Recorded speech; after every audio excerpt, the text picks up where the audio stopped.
they started comparing what they had with what somebody else had. And they said to God, God, we want a king. Now, God really didn't want them to have it.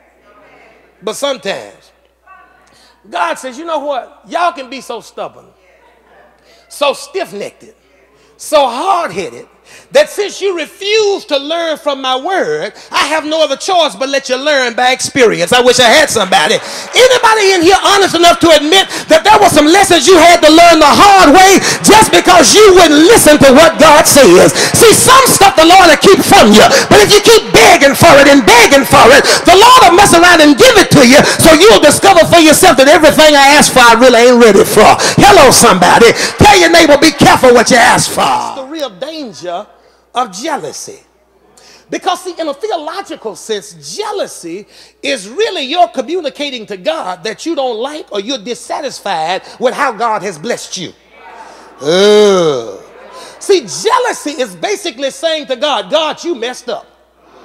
Let me try it again. When you're jealous of what someone else has or what someone else is or what someone else has done, you're telling God, God, you really messed up. God, I know you're not as smart as me, so you don't recognize that what you've given them, you really should have given me. But I wish I had somebody just a few days after Thanksgiving would look at your neighbor and tell them, be thankful for what the Lord has given you.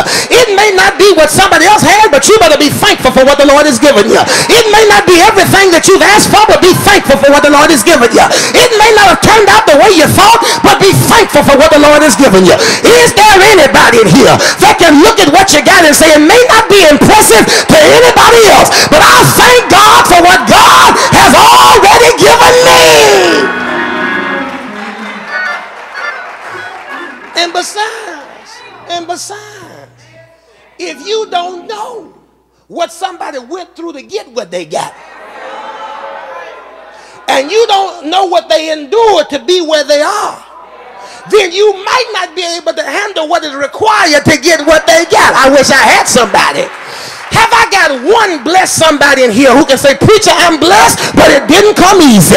I had some dark days. I had some lonely days. I had to cry sometimes. Sometimes I was all by myself. I didn't have anybody to talk to but the Lord. But I was faithful over the little bit that God gave me. And look at what the Lord has done for me. Story is told of a woman who was catching a train from California to New York. And she had a whole lot of baggage. She had 2 carry-ons on her shoulder. She had a suit bag draped across her arm. And she was pulling another suit bag with this hand right here. When she got on the train, the proctor recognized her and he said to her as she took her seat, he offered to take her bags and she refused.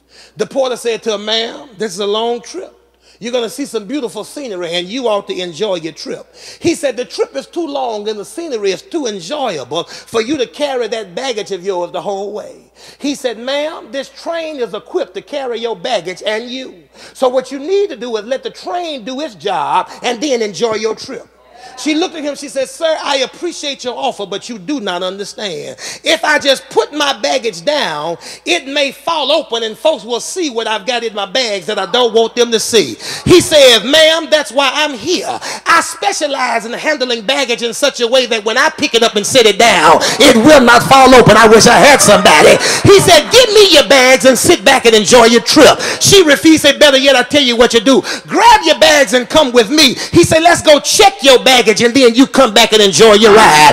God told me to tell somebody that you're on a train called destiny. The Holy Ghost is your porter, and what you need to do is check your baggage and enjoy your ride. Cast all your cares on me because I care for you. Baggage check. The Lord is my light and my salvation. Whom shall I fear? Baggage check. The Lord is the strength of my life. Of whom shall I be afraid? Baggage check. No weapon formed against me shall prosper. Baggage check. They that wait upon the Lord shall renew their strength. Baggage check. If God be for you, he's more than the world against me. Baggage check. God will make your enemies your footstool. Baggage check.